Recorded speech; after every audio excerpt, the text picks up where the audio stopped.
ನಮಸ್ಕಾರ ಸ್ನೇಹಿತರೆ. ಸಹಸ್ರಾರು ವರ್ಷಗಳ ಹಿಂದೆ ನಮ್ಮ ಋಷಿಮುನಿಗಳು ಹಿಮಾಲಯದ ಕಂದರಗಳಲ್ಲಿ ಘೋರ ಧ್ಯಾನ ಮಾಡುವಂಥ ಸಂದರ್ಭದಲ್ಲಿ ಇಡೀ ಪ್ರಕೃತಿಯಲ್ಲಿ ಒಂದು ವಿಭಿನ್ನ ಧ್ವನಿ ಕೇಳಿಸುತ್ತೆ. ಆ ಧ್ವನಿಯೇ ಓಂ ಅನ್ನುವಂತಹ ಶಬ್ದ.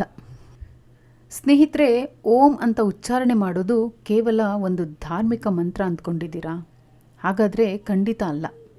ಜಗತ್ತಿನ ಅತ್ಯಂತ ಪ್ರಸಿದ್ಧ ಬಾಹ್ಯಾಕಾಶ ಸಂಸ್ಥೆಯಾದಂತಹ ನಾಸಾ ಮತ್ತು ನಮ್ಮ ಬೆಂಗಳೂರಿನ ನಿಮಾನ್ಸ್ ಆಸ್ಪತ್ರೆಯ ವಿಜ್ಞಾನಿಗಳು ಓಂ ಜಪದ ಬಗ್ಗೆ ನಡೆಸಿರುವಂತಹ ರಿಸರ್ಚ್ ಬಗ್ಗೆ ನಿಮಗೆ ಗೊತ್ತಾ?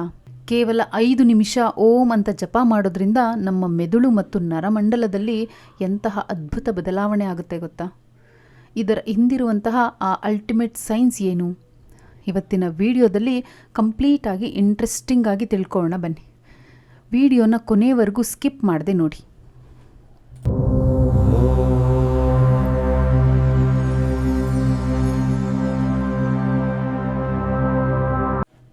ಓಂ ಅನ್ನುವಂತಹ ಶಬ್ದವನ್ನು ಯಾರೋ ಒಬ್ಬರು ಕಂಡುಹಿಡಿಯಲಿಲ್ಲ. ಈಗ ಒಂದು ಉದಾಹರಣೆ ಹೇಳ್ಬೇಕಂದ್ರೆ, ಗುರುತ್ವಾಕರ್ಷಣೆ ಎಂಬುದು ಮೊದಲಿನಿಂದಲೂ ಭೂಮಿಯ ಮೇಲೆ ಇತ್ತು. ಆದರೆ ಅದನ್ನು ಸರ್ ಐಸಾಕ್ ನ್ಯೂಟನ್ ಅವರು ಜಗತ್ತಿಗೆ ಪತ್ತೆ ಹಚ್ಚಿ ತೋರಿಸಿದರು. ಆಗ ಗುರುತ್ವಾಕರ್ಷಣೆಯ ಬಲ ಇಡೀ ಜಗತ್ತಿಗೆ ಪರಿಚಯವಾಯಿತು. ಅದೇ ರೀತಿ ಓಂ ಎಂಬ ಧ್ವನಿ ಬ್ರಹ್ಮಾಂಡದ ಸೃಷ್ಟಿಯಾದಾಗಿನಿಂದಲೂ ಇತ್ತು. ನಮ್ಮ ಭೂಮಂಡಲದ ಪ್ರಾಚೀನ ಋಷಿ ಮುನಿಗಳು ತಮ್ಮ ಧ್ಯಾನದ ಶಕ್ತಿಯಿಂದ ಅದನ್ನು ಪತ್ತೆ ಹಚ್ಚಿ ಜಗತ್ತಿಗೆ ನೀಡಿದರು. ನಮ್ಮ ಪ್ರಾಚೀನ ಋಷಿಗಳು ಆಳವಾದ ಧ್ಯಾನದಲ್ಲಿ ಇದ್ದಂತಹ ಸಂದರ್ಭದಲ್ಲಿ ಬಾಹ್ಯ ಪ್ರಪಂಚದ ಶಬ್ದಗಳೆಲ್ಲ ನಿಂತು ಹೋದಾಗ ಬ್ರಹ್ಮಾಂಡದಲ್ಲಿ ಮತ್ತು ನಮ್ಮ ದೇಹದ ಒಳಗೆ ನಿರಂತರವಾಗಿ ಒಂದು ಕಂಪನ ಆಗ್ತಿರುತ್ತೆ.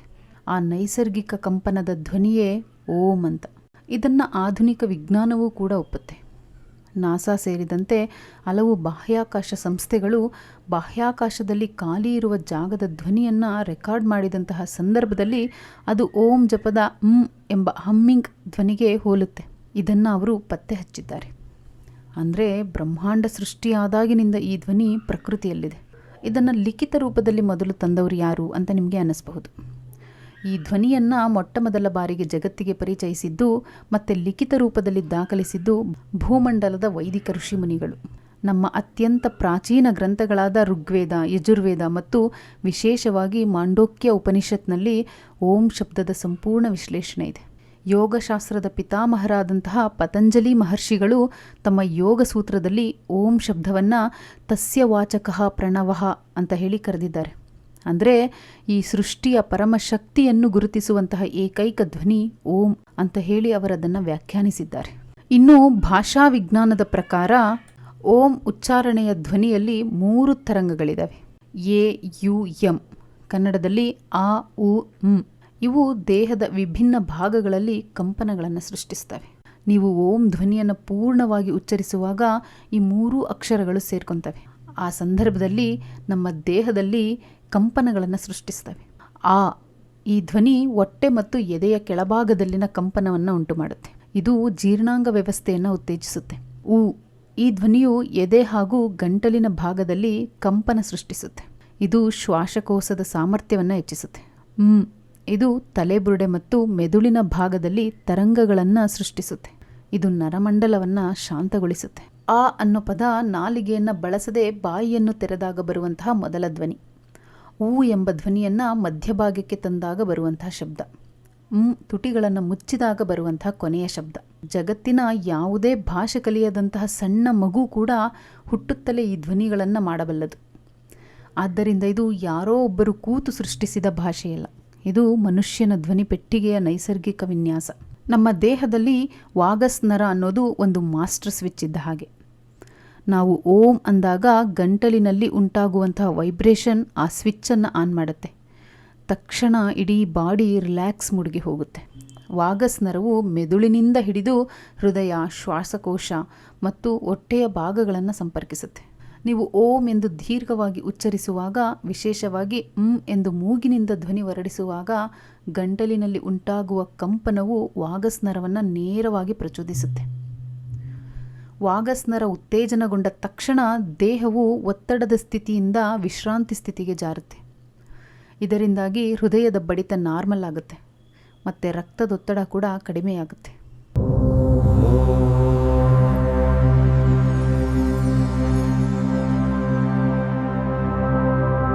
ನಾವು ಓಂ ಅನ್ನೋ ಪದವನ್ನು ಪ್ರತಿನಿತ್ಯ ಉಚ್ಚಾರಣೆ ಮಾಡುವಂಥ ಸಂದರ್ಭದಲ್ಲಿ ಮೆದುಳಿನ ಮೇಲಾಗುವ ವೈಜ್ಞಾನಿಕ ಪರಿಣಾಮಗಳನ್ನು ತಿಳ್ಕೊಳ್ಳೋಣ ಬನ್ನಿ.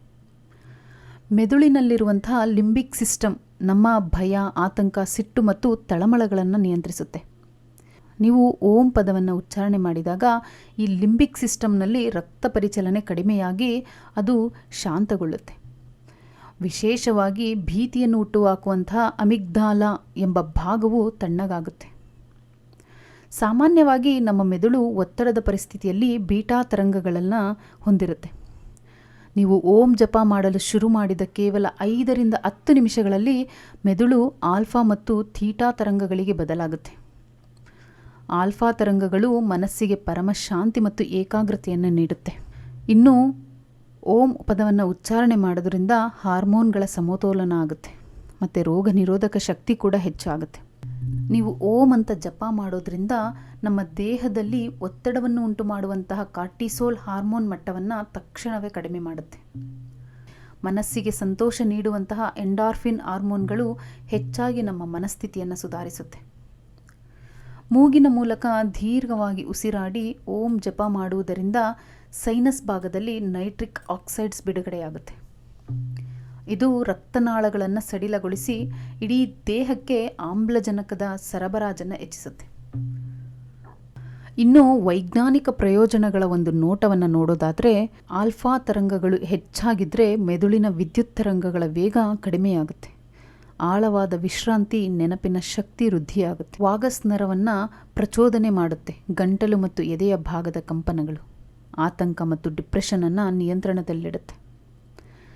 ಶ್ವಾಸಕೋಶದ ದೀರ್ಘ ಉಸಿರಾಟ ಕಾರ್ಬನ್ ಡೈಆಕ್ಸೈಡನ್ನು ಸಂಪೂರ್ಣ ಹೊರಹಾಕುತ್ತೆ. ಶ್ವಾಸಕೋಶದ ಸಾಮರ್ಥ್ಯವನ್ನು ಹೆಚ್ಚಿಸುತ್ತೆ.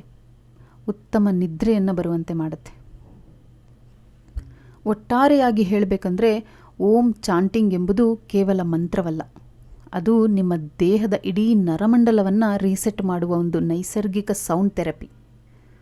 ಪ್ರತಿದಿನ ಬೆಳಗ್ಗೆ ಕೇವಲ 10 ನಿಮಿಷಗಳ ಕಾಲ ಶಾಂತವಾಗಿ ಕುಳಿತುಕೊಂಡು ಓಂ ಜಪ ಮಾಡಿ.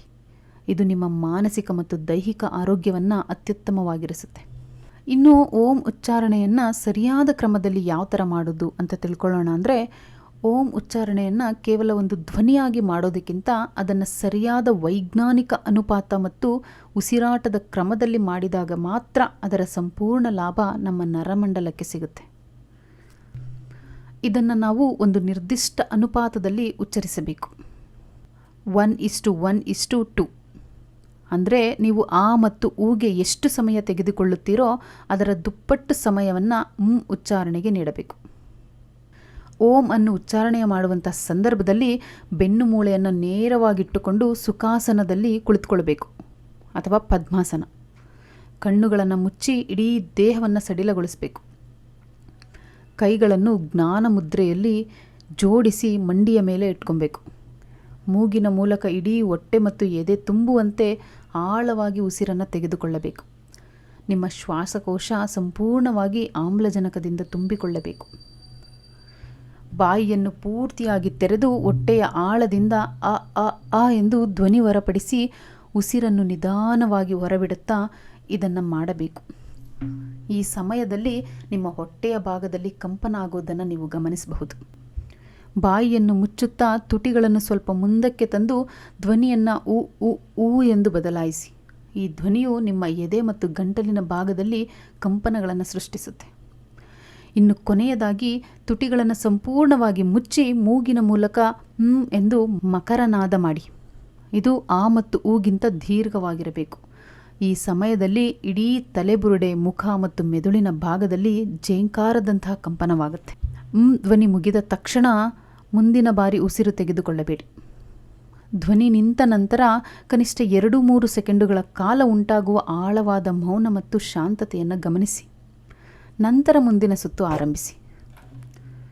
ಇನ್ನು ಓಮನ್ನು ಯಾವ ಸಮಯದಲ್ಲಿ ಜಪ ಮಾಡಬೇಕು? ನೀವು ವೈಜ್ಞಾನಿಕವಾಗಿ ನೋಡಿ ಅಥವಾ ಪ್ರಕೃತಿ ನಿಯಮದ ಪ್ರಕಾರ ಓಂ ಜಪ ಮಾಡಲು ಅತ್ಯುತ್ತಮ ಸಮಯ ಅಂದರೆ ಅದು ಮುಂಜಾನೆ ಸಮಯ, ಬ್ರಹ್ಮ ಮುಹೂರ್ತದ ಸಮಯ, 4ರಿಂದ 6 ಗಂಟೆ.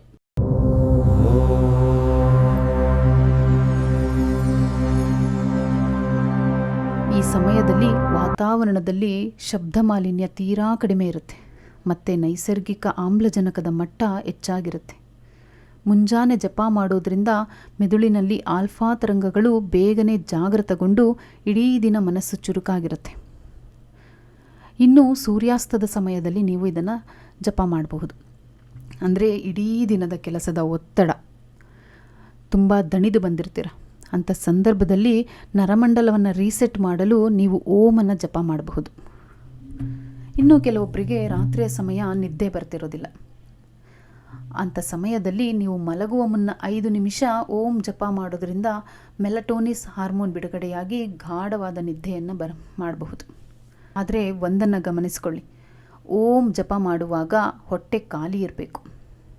ಅಥವಾ ಊಟ ಮಾಡಿದ ಕನಿಷ್ಠ 2ರಿಂದ 3 ಗಂಟೆಗಳ ನಂತರ ನೀವು ಓಮನ್ನು ಜಪ ಮಾಡಬೇಕು. ಏಕೆಂದರೆ ತುಂಬಿದ ಹೊಟ್ಟೆಯಲ್ಲಿ ಜಪ ಮಾಡಿತಂದರೆ ಹೊಟ್ಟೆಯ ಭಾಗದ ಕಂಪನಗಳು ಜೀರ್ಣಕ್ರಿಯೆಗೆ ತೊಂದರೆಯನ್ನು ಕೊಡಬಹುದು. ಇನ್ನು ಓಮನ್ನು ಎಷ್ಟು ಸಾರಿ ಜಪಿಸಬೇಕು ಅಂತ ನಿಮಗೆ ಅನ್ನಿಸ್ಬೋದು. ಈಗಂತೂ ಜನ ಎಷ್ಟು ಬ್ಯುಸಿಯಾಗಿದ್ದಾರೆ ಅಂದರೆ ಅವರಿಗೆ 5ರಿಂದ 10 ನಿಮಿಷಗಳು ಸಮಯ ಕೊಡಲು ಕೂಡ ಆಗ್ತಾಯಿಲ್ಲ. ದಯಮಾಡಿ ನಮ್ಮ ಆರೋಗ್ಯ ನಮ್ಮ ಕೈಯಲ್ಲೇ ಇದೆ. ಒಂದು 5ರಿಂದ 10 ನಿಮಿಷಗಳ ಕಾಲ ಸಮಯವನ್ನು ಕೊಟ್ಟು ಕನಿಷ್ಠ 21 ಬಾರಿ ನೀವು ಜಪ ಮಾಡಿ. 108 ಬಾರಿ ಜಪ ಮಾಡಿದರೆ ತುಂಬ ಒಳ್ಳೆಯದು. ಆದರೆ ಸಮಯದ ಅಭಾವವಿರುವ ಕಾರಣ ನೀವು ಕನಿಷ್ಠ 5ರಿಂದ 10 ನಿಮಿಷಗಳ ಕಾಲ ಸಮಯವನ್ನು ಮಾಡಿಕೊಂಡು 21 ಬಾರಿ ಓಮನ್ನು ಪಠಣ ಮಾಡಿ. ಸಮಯ ಇದ್ದವರು 11ರಿಂದ 15 ನಿಮಿಷಗಳ ಕಾಲ ನಿರಂತರವಾಗಿ ಜಪ ಮಾಡಿ. ಇದರಿಂದ ಮೆದುಳಿನ ಅಮಿಗ್ದಾಲ ಶಾಂತಗೊಂಡು ತೀವ್ರವಾದ ಮಾನಸಿಕ ಒತ್ತಡವನ್ನು ಕಡಿಮೆ ಮಾಡುತ್ತೆ. ನೀವು ಜಪದ ಸಂಖ್ಯೆಯನ್ನು ಎಣಿಸ್ಕೊಂಡು ಕೂತ್ಕೋಬೇಡಿ. ಪ್ರತಿ ಬಾರಿ ಓಮನ್ನು ಉಚ್ಚರಿಸುವಾಗ ದೇಹದ ಒಳಗಾಗುವ ಕಂಪನಗಳ ಮೇಲೆ ಏಕಾಗ್ರತೆಯನ್ನು ಇಡಿ. ಆಗ ನಿಮಗೆ ನಿಮ್ಮ ದೇಹದಲ್ಲಿ ಆಗುವಂತಹ ವೈಬ್ರೇಷನ್ ಅರ್ಥ ಆಗುತ್ತೆ. ಈಗಿನ ಕಾಲ ಎಷ್ಟು ಬದಲಾಗಿದೆ ಅಂದರೆ ಯಾರಿಗೂ ಸಹ ತಾಳ್ಮೆಯೇ ಇಲ್ಲದಂತಾಗಿದೆ. 5ರಿಂದ 10 ನಿಮಿಷಗಳನ್ನು ಕೊಟ್ಟು ಕೂಡ ತಾಳ್ಮೆಯಿಂದ ಕೆಲಸವನ್ನು ಮಾಡುತ್ತಿಲ್ಲ. ನಮ್ಮ ಆರೋಗ್ಯ ನಮ್ಮ ಕೈಯಲ್ಲೇ ಇದೆ. ನೀವು 15 ದಿನಗಳ ಕಾಲ ಓಮನ್ನು ಜಪ ಮಾಡಿ. ತದನಂತರ ನಿಮಗೆ ಯಾವ ಅನುಭವ ಆಗುತ್ತೆ ಅಂತ ಹೇಳಿ ನಮ್ಮ ವಿಡಿಯೋದಲ್ಲಿ ಒಂದು ಕಮೆಂಟ್ನ ಮಾಡಿ. ನೀವು ಇವತ್ತಿನಿಂದಲೇ ಕೇವಲ 5 ನಿಮಿಷ ಸರಿಯಾದ ಅನುಪಾತದಲ್ಲಿ ಓಂ ಜಪ ಮಾಡಲು ಶುರು ಮಾಡಿ. ನಿಮ್ಮ ಮನಸ್ಸಿನಲ್ಲಿ ಆಗುವಂತಹ ಬದಲಾವಣೆಯನ್ನು ಕೇವಲ 1 ವಾರದಲ್ಲಿ ನೀವೇ ಗಮನಿಸ್ತೀರ. ನಿಮ್ಮ ಅನಿಸಿಕೆಯನ್ನು ಕಮೆಂಟ್ ಮಾಡಿ ತಿಳಿಸಿ. ಕಮೆಂಟ್ ಬಾಕ್ಸ್ನಲ್ಲಿ ಓಂ ಅಂತ ಹೇಳಿ ಟೈಪ್ ಮಾಡಿ ಕಳಿಸಿ. ಎಲ್ಲರಿಗೂ ಆ ಭಗವಂತ ಒಳ್ಳೆ ಆರೋಗ್ಯ ಆಯಸ್ಸು ಕೊಟ್ಟು ಕಾಪಾಡಲಿ. ಈ ವಿಡಿಯೋ ನಿಮಗೆ ಇಷ್ಟ ಆಯಿತು ಅಂದರೆ ನಮ್ಮ ವಿಡಿಯೋಗೆ ಒಂದು ಲೈಕ್ ಮಾಡಿ, ಶೇರ್ ಮಾಡಿ, ಓಂ ಅಂತ ಕಮೆಂಟ್ ಮಾಡಿ. ನಮ್ಮ ಚಾನಲ್ನ ಸಬ್ಸ್ಕ್ರೈಬ್ ಮಾಡ್ಕೊಳ್ಳಿ. ಧನ್ಯವಾದಗಳು.